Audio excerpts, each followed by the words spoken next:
ปล่อยเที่ยวก่อขึ้นพอดีสุดเสาเลยพี่น้องพอดีได้1 2 3 4 5 6 7 8ก้อนพี่น้องเลยพอดีวิดหัวบางเทื่อครับแรงนี่ก็สิได้แต่คนนี้พี่น้องพอเสล็บน้อยก็ผู้เดียวทั้งคนแน่ไปเงาปูนแน่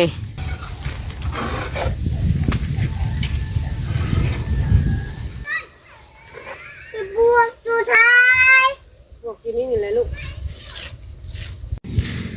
โดยกับสบายดีพี่น้องเปิดภาพมาตอนแรงแหละพี่น้องขับแรง4 โมงปลายแล้วพี่น้องเมื่อเช้านี้พอเที่ยวก่อขึ้นพอดีสุดเสาเลยพี่น้องพอดีได้1 2 3 4 5 6 7 8ก้อนพี่น้องเลยพอดีวิดหัว8ก้อนพอดีชุดเสาทางแถวนี้พอเที่ยวก่อขึ้นอีก2 แถวจากที่ก่อไว้4 ก้อนก็เป็น6 แถวพี่น้องแล้วเล็กน้อยมาก่อโตตอนแรกนี่ทางนี้ก็ได้6 แถว10 ก่อโตตัวนั่นพี่น้องบางเทื่อครับแรงนี่ก็สิได้แต่คนนี้พี่น้องพอเสล็บน้อยก็ผู้เดียวทั้งคนแน่ไปเงาปูนแน่คนปูนหิวปูนมาแน่พี่น้องก็สิได้แต่ฮอดนี้แหละก็ยุดไปหา1 ข้าว 1 น้ำเลยพี่น้องเลยยังลงนั่นตอนเช้าเสล็บน้อยตื่นแต่เช้าเลยสิโกแต่เช้าเอ้าพอดีเผื่อพอไอเทลตื่นนอนมา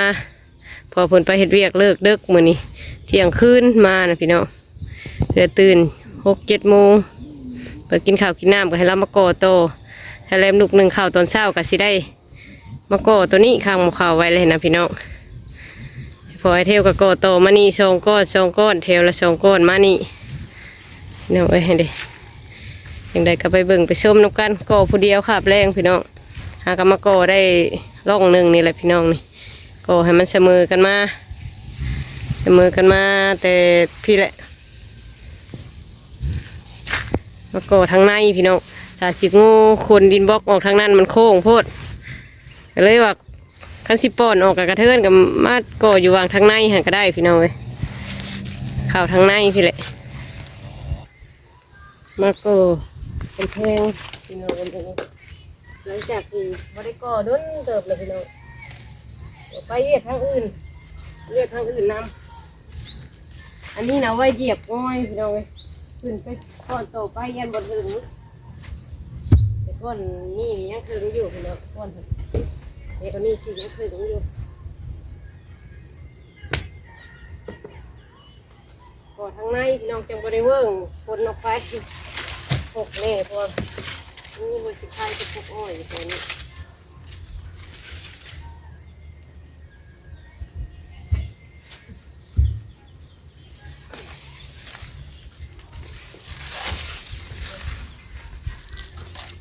แดดเริ่มบด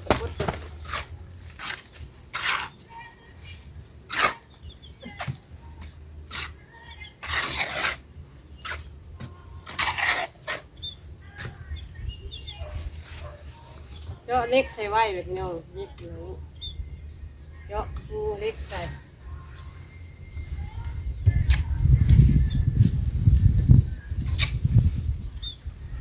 ทั้งหลังพี่น้องทั้งนั้นกับหลังคือกันทั้งนี้กับหลังซื้อปูนมาสอบ1ก็มาแต่พุ่นแหละพี่น้องได้หลายเติบอยู่ปูน1ต่อทราย3 1 3คนเลยเดียว1 3ก็ได้1 2ก็ได้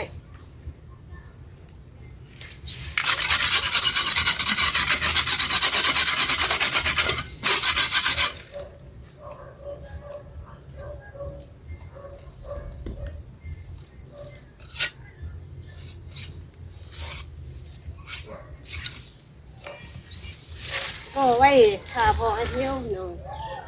พอไอเที่ยวกับก็ต่อมืออื่นพอดีอันเห็ดอันง่อยขึ้นมืออื่น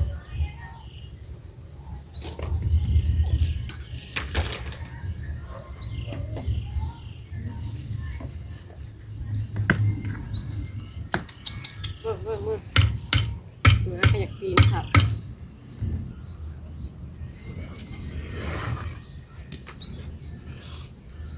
ต้ม มันสูงเลยซะแล้วน้อยสิบ่ได้ก่อพี่น้องก่อแต่ตัวเขาถึงนี่แหละพอให้พอให้เทวเป็นผู้ขึ้นก่อติดห่านง่อยขึ้นพี่น้อง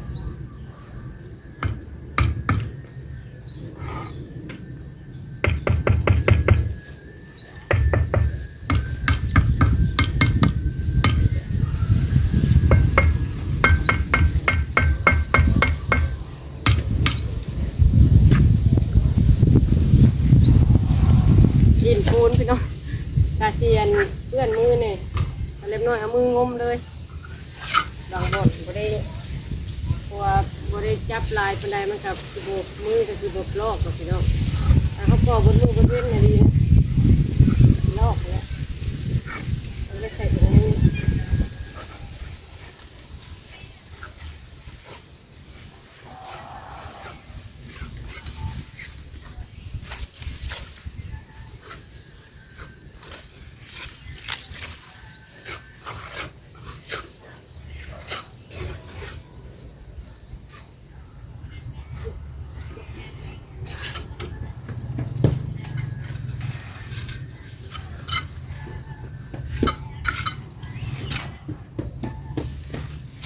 วันใดมันบ่เป็นก็เพื่อใส่น้ำลังพี่น้องนี่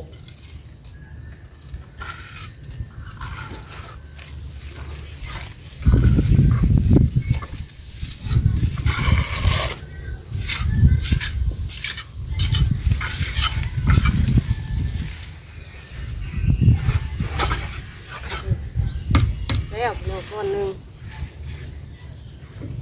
ใส่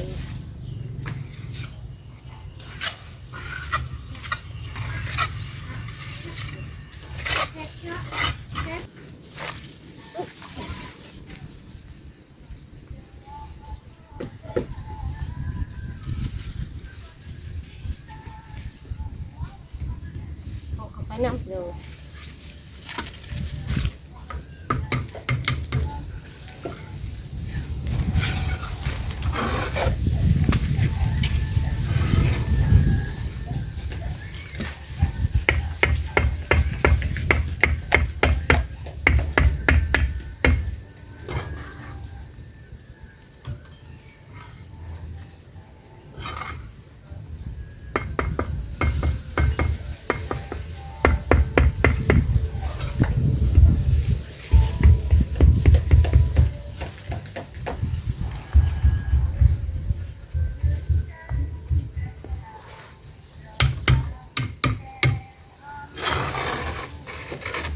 ใส่ตานี่เอาพี่น้อง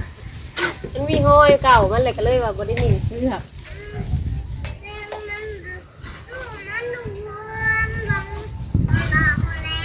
ฮะ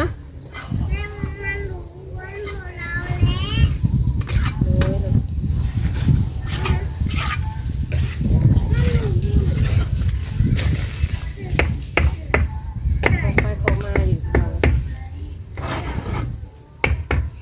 มันเที่ยงขนาดมันเถื่อกับเสาเขาตั้งไปอยากเที่ยงกันได้กันมีบิดเบี้ยนในน้อยนึงบางเสือเขาตั้งไว้แล้วมันเอ็นมันเงี่ยงไปเองมันดื้มเบิ้งสมมติว่าเอ้พูดแล้วแล้วกันเสือครับนั่นมันอยากเงี่ยงน้อยหนึ่งนะทีเดียวมาเสริมกันกับเห็ดเนาะต่อไปกับเย็ดไปใส่เนาะใส่กับบะเทิงขันไว้แห้งๆทีเดียว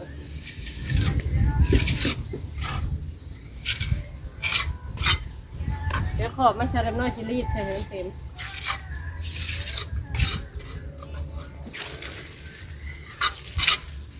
มันเป็นค่ะ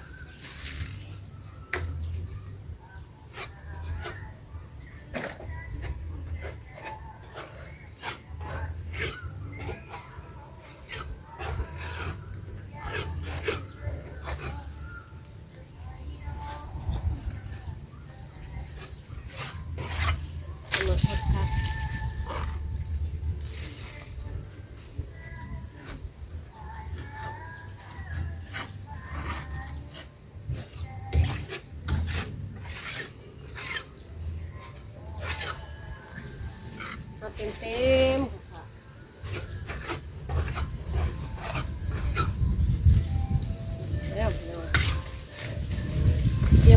นี่ก็ได้อยู่เนาะเว้ยครับพูดแหละปั๊บมาอยู่เพิ่งชุดมาสั่งจำเป็นเนาะสั่งเองสั่งเขาเอง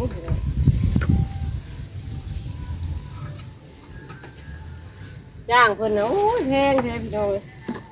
แพงกว่าเขาซื้อเครื่องอุปกรณ์จ้างต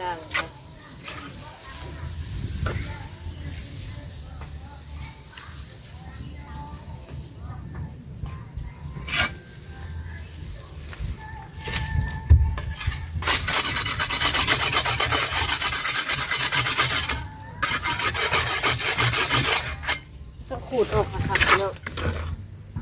เพราะว่าอันดินบล็อกที่เขาตั้งใส่ขี้ดินนั้นติดดินมานำติดฝุ่นติดทรายมานำกันขูดออก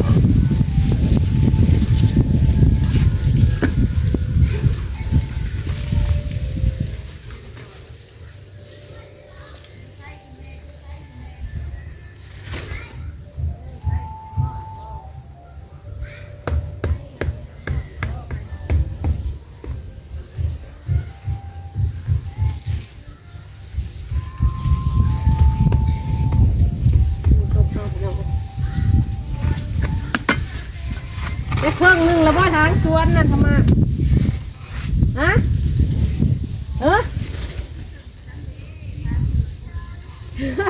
มื้อนี้บ่ได้ลงบ่คำแรงนะทางสวนใหม่นะทางเข้าอีกบ่ได้ปลูกยามฝนเนาะ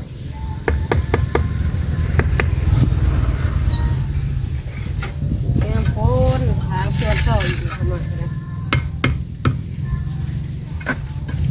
พี่น้องมือเลยสลับน้อยเพราะว่าก็ได้พี่น้องเพราะว่าสลับน้อยอันได้คือขบมือมาเห็นแล้วก็ไปล้างมือมันก็บอกเป็นยังไงก็เลย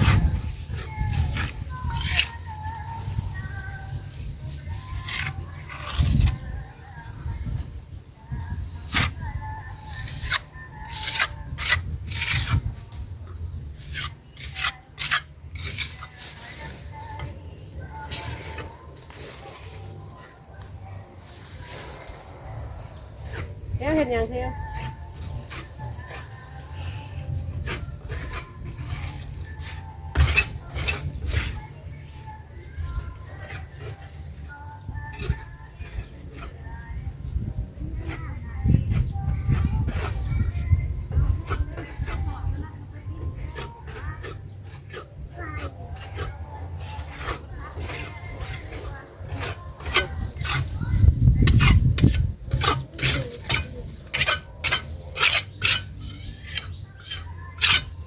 เนาะไอ้ก้นไม้แบบนี้พอดีไก่สิขำเลยพี่น้องยังอีกก้อนสุดท้ายพี่น้องก้อนสุดท้ายกันเละ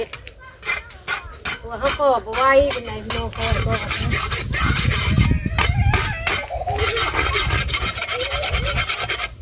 ยิบบล็อกมันอยู่ทั้งหลุมมันหลุดที่หลายเลย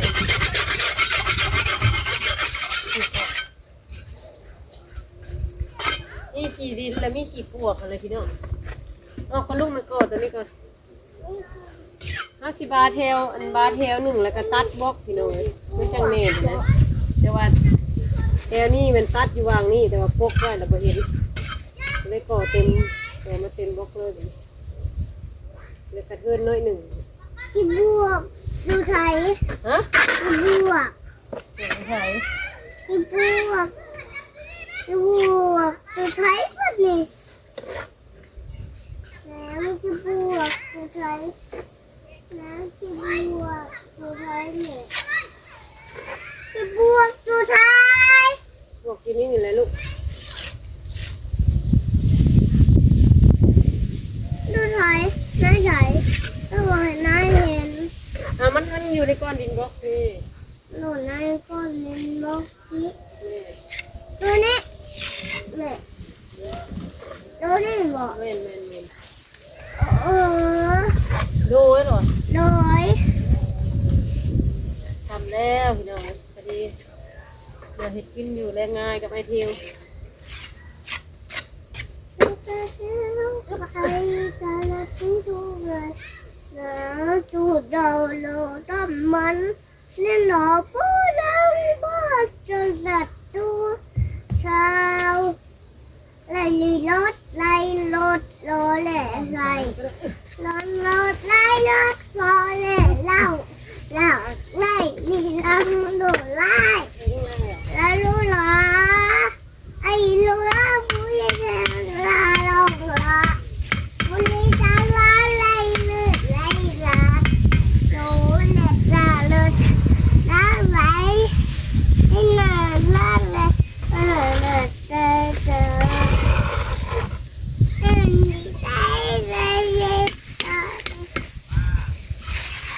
ถ้าไม่หยาก้อนมันห่างออกจังหน่อยพี่น้องพี่พอดีเลยแต่นี่กระเทินน้อยหนึ่งมาต่อข้างเดียวก็เลยกระเทินละคำนะ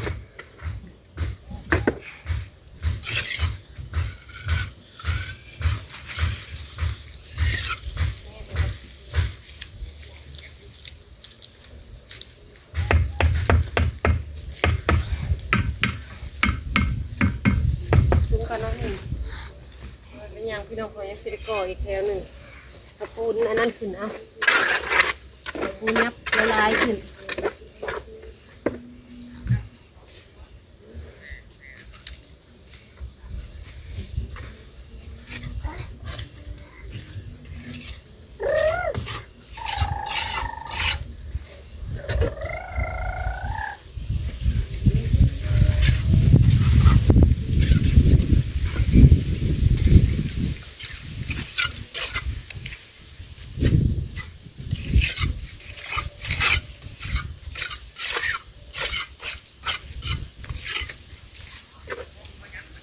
เศษก้อนหินบล็อกเลย แต่มันคำแล้ว เนื้อไม่ยาเลย โล โอ้ยพี่น้องสำหรับคลิปนี้ก็สิขอจบคลิปกันแล้วพี่น้องเด้อมืดเลยพี่น้องเจ้าบ่เห็นแสลมน้อยช่ำในคลิปนี้ก็ขอตัวลาไปแล้วพี่น้องสบายดีเด้อพี่น้องเด้อ เราทำไม่ดี เอา เล พี่ ย ไปสบายดีมากทั้งพี่มาหอดพี่มาพี่บ่เห็นนี่ยืนอยู่นี่อ่ะสบายดีบัดนี้ สวัสดี